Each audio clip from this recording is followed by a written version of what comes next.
చెప్పుకుంటే ఇజ్జత్ పోతుంది, చెప్పకుంటే పానం పోతుంది అన్నట్టే ఉన్నది ఈ ముచ్చట.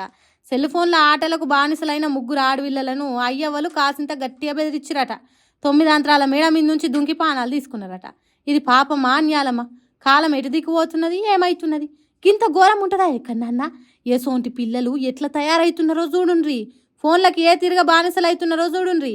ఉత్తరప్రదేశ్ రాష్ట్రం గజియాబాద్ పట్టణం నుండే 16 ఏండ్ల నిషిక, 14 ఏండ్ల ప్రాచి, 12 ఏండ్ల పాకి అనే ముగ్గురు అక్కజెల్లెన్లు సెల్ ఫోన్ ఆటలకు అలవాటైనరట.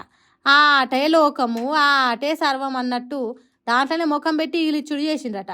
ఎప్పుడు తినేదో ఎప్పుడు వండుకునేదో తెలియకుండా ఆడిండ్రట. అంతేకాదు 2 ఏండ్ల నుంచి బడికి పోతలేరట. మరి అయ్యవాళ్ళు ఏం చేస్తున్నారు? అంత మితిమీర ఆడేదాకా ఎందుకు చూసిండ్రు అనేది తెలియదు. కానీ బుధవారం తెల్లారే టైంకు 2 గంటలకు 9 అంతరాల మేడ మీద నుంచి ఒకళ్ళ తర్వాత ఒకరు కేకలు పెట్టుకుంటూ దుంకి చచ్చిపోయినరట. ఇప్పుడు ఈ ముచ్చట దేశం మొత్తం వైరల్ అవుతున్నది. బ్యాగులు వేసుకొని బడికి పోయి చదువుకోవాల్సిన పిల్లలు పానాలు తీసుకున్నారని తేల్చే వరకు దేశం మొత్తం షాక్ అయింది. ఎందుకు ఇట్లా అయింది? ఎవరు పానాలు పోయేదాకా చూసిండ్రంటే వాళ్ళ అయ్యవలే వాళ్ళని చేతులారా చంపుకున్నారు. 2 ఏళ్ళు బడికి పోకుండా ఇంట్లోనే ఉండి సెల్ ఫోన్లలో ఆడుతున్నప్పుడే అడగాలి కదా. అక్కడ దాకెందుకు?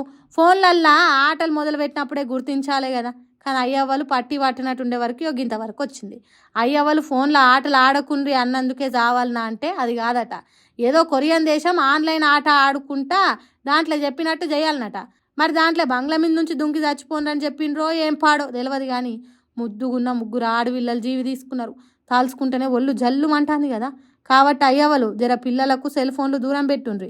ఒకవేళ చేతికి ఇచ్చినా ఏం ఆటలు ఆడుతున్నారు, ఏం చేస్తున్నారు అనేది ఓ కంట కనిపెట్టుకుంటుండ్రి. లేకుంటే రేపు మీ పిల్లలు కూడా అగిసొంటి సెల్ ఫోన్ ఆటలకు బలవుతారు. పాయిరంగా చదువుకున్న పిల్లల పానాలు కాపాడుకోవాల్సిన రోజులు వచ్చినాయి. పైలమ్మలా